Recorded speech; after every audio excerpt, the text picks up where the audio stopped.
तो hello ji and welcome जी। तो भाई लोग पिछले एपिसोड में हमने देखा कि बैंकॉक कोर्ट ऑफ वेल्थ के फर्स्ट कमांडर से मिलता है जिसका कल्टीवेशन हमें बताया नहीं जाता पर वो एक अलग ही लेवल पर होता है। और आप आगे जहां फैंतियार बैंकॉक को अपने साथ जुड़ने की ऑफर देता है मगर वो उसे मना कर देता है। तो फैंतियान कहता है कि बच्चे जैसी तुम्हारी मर्जी, अगर तुम मेरे साथ नहीं आओगे तो मुझे तुम्हें मारना पड़ेगा क्योंकि तुम हमारे रास्ते में रुकावट बन रही हो और तुम्हें मारने के बाद तुम्हारी डिवाइन पावर मेरी हो जाएगी। दरअसल भाई लोग सब लोग बैंकॉक की डिवाइन पावर के पीछे इसलिए पड़े होती हैं क्योंकि वो एक गॉड का बेटा होता है। बैंकॉक की मदर एक गॉड है जिसकी वजह से उसके पास गॉडरी डिवाइन पावर है और जो कोई भी उसकी डिवाइन पावर को हासिल कर लेगा वो भी एक गॉड बन सकता है। तो उम्मीद है कि अब तुम लोगों को सारा फटा समझ आ गया होगा। वापस सीरीज पर आते हैं जहां फैंतियान बैंकॉक से कहता है कि चलो देखते हैं कि तुम्हें कितना पोटेंशियल है एंड तभी वो उस पर ग्रेविटी प्रेशर डालते हुए से एक आई फॉर्मेशन में कैद करता है। मगर बैंकॉक विंग्स की मदद से उड़ जाता है और उस आई पर अपनी सोर्स से काफी सारे अटैक करता है पर उसे कुछ भी नहीं होता।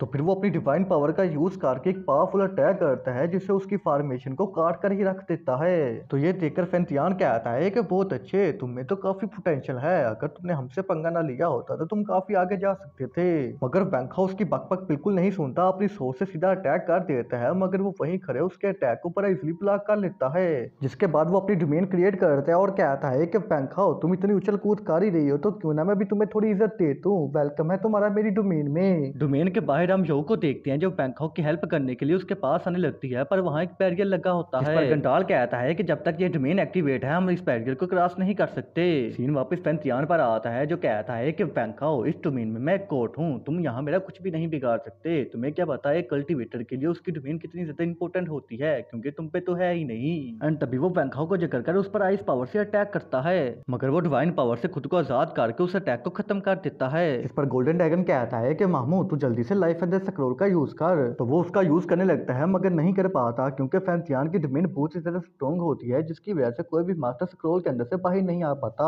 पर अपना बैंकॉक चालाक होता है, अगर कोई भी मास्टर बाहर नहीं आ पाता तो वो लाइफ एंड स्क्रॉल की पावर को ही बाहर ले आता है। जिस पर फैंतियान इंप्रेस होते हैं और एक बहुत बड़ी सोर्ड का यूज करके बैंकॉक पर अटैक करता है। तो बैंकॉक भी स्क्रॉल की पावर का यूज करते हुए डस्टलैट सोर्ड से उस सोर्ड अटैक को डोज करने लगता है मगर नहीं कर पाता क्योंकि वो सोर्ड अटैक बहुत ही ज्यादा पावरफुल होता है जिसकी वजह से एक बहुत बड़ा धमाका होता है और बैंकॉक पूरे तरीके से इंजर्ड हो जाता है। इतना ज्यादा इंजर्ड वो काफी लंबे अरसे बाद हुआ था और अब उसे पता चल रहा था कि गॉड ऑफ वेल्थ का मुकाबला करने के लिए वो अभी भी काफी वीक है। जिस पर फैंतियान कहता है कि बैंकॉक मैं चाहूं तो अभी ही तुम्हें चुटकी में खत्म कर सकता हूं। मगर बैंकॉक हार नहीं मानता और एंशिएंट मिथ की पावर का यूज करते हुए डिस्ट्रक्टिबल बर्निंग सन से अटैक करता है। तो फैंतियान भी अपनी डोमेन में से एक गार्ड उठाकर उसके अटैक को डोज करने लगता है मगर इस बार बैंकॉक अपनी फुल पावर लगा देता है जिससे इतना बड़ा धमाका होता है कि फैंतियान की डोमेन ही खत्म हो जाती है। डोमेन से बाहर निकलते ही उसके दोस्त उसे संभालते हैं कि बैंकॉक क्या तुम ठीक हो। जिस पर फैंतियान कहता है कि हाँ हाँ चिल्लाओ नहीं, अभी वो जिंदा है, मानना पड़ेगा कि तुमने मेरी डोमेन को तोड़ दिया, अब मुझे पता चला कि हायर अप्स वाले तुमसे इतना डर क्यों रहे थे।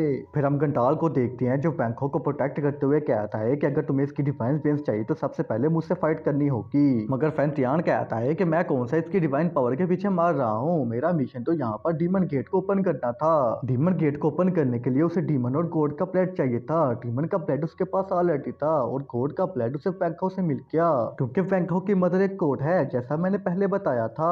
फिर फैंतियान इन दोनों के ब्लड को मिक्स करते हैं और डीमन गेट को समन कर देता है जिसके अंदर छोटे बच्चे भी इतने ज्यादा स्ट्रॉन्ग होते हैं कि एक तहत को उखाड़ सकते हैं। फिर वो जब देखते हैं कि आउटसाइड वर्ल्ड का गेट ओपन हो रहा है तो वो खुशी से पागल हो जाते हैं कि अब हम किसी को जिंदा नहीं छोड़ेंगे। गेट के बाहर हम गंटाल को देखते हैं जो बहुत ही ज्यादा परेशान हो जाते हैं और कहता है कि बैंकॉक अब क्या करता है क्योंकि गंटाल को पता था अगर डीमन बाहर आए तो तीनों रीलों में जंग छिड़ जाएगी। मगर बैंकॉक कहता है कि मैं ऐसा कभी नहीं होने दूंगा। फिर फैंतियान कहता है कि आप लोगों के लिए एक छोटा सा गिफ्ट तैयार किया है, इंजॉय करें, अब हम दोबारा कभी नहीं मिलेंगे। एंड तभी वो वहां से चला जाता है। जिसके बाद हम जिमी को देखते हैं जो दोबारा से खुद को रीजनरेट करके बिल्कुल ठीक हो जाता है और कहता है कि गेट खुल रहा है, अगर एक दफा गेट सारा खुल गया तो सब कुछ खत्म हो जाएगा।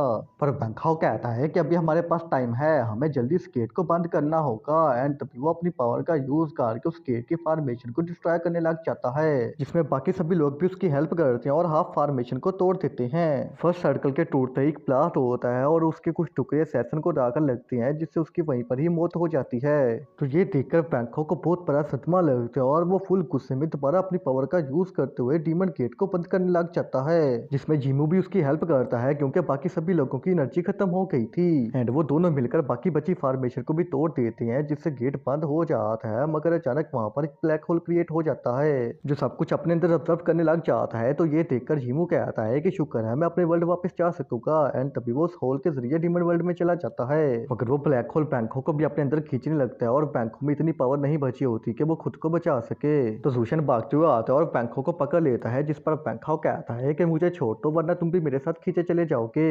मगर जूशन कहता है कि कभी नहीं, अंकल जू ने कहा था कि हाथ नहीं छोड़ना, साथ नहीं छोड़ना। एंड वो दोनों ही डीमन वर्ल्ड के अंदर खींचे चले जाते हैं। फिर कुछ देर बाद हम डीमन वर्ल्ड का सीन देखते हैं जहां वो दोनों बेहोश होते हैं और उन्हें एक लड़की घसीट कर अपने साथ लेकर जा रही होती है, मगर बैंकॉक होश में आ जाते हैं और चुपके से जूशन को उठाता है, जिसके बाद वो दोनों मिलकर खुद को आजाद करते हैं और फाइटिंग के लिए तैयार हो जाते हैं। और वो लड़की घुटनों के बल बैठते हुए कहती है कि यंग मास्टर मुझे माफ कर दे, मैं तो बस रस्सी मस्ती कर रही थी, मेरा नाम वूजी है और मैं डोंगचंग पवेलियन के 7 प्रोटेक्टर में से एक हूँ। तो प्रोटेक्टर वाली बात सुनते ही बैंकॉक के तोते उड़ जाते हैं कि डोंगचंग पवेलियन का एक प्रोटेक्टर डीमन भी है। दूसरी तरफ हम फैंतियान को देखते हैं जो अपने महल में रेस्ट कर रहा होता है, पर तभी उसके पास एक बंदा आता है। तो वो फौरन अपना सर झुका लेता है, जिस पर वो बंदा कहता है कि तुम्हारा प्लान फेल हो गया है, पर इस बार हम तुम्हें छोड़ रही हैं, मगर अगली बार तुम्हें माफी नहीं बल्कि मौत मिलेगी।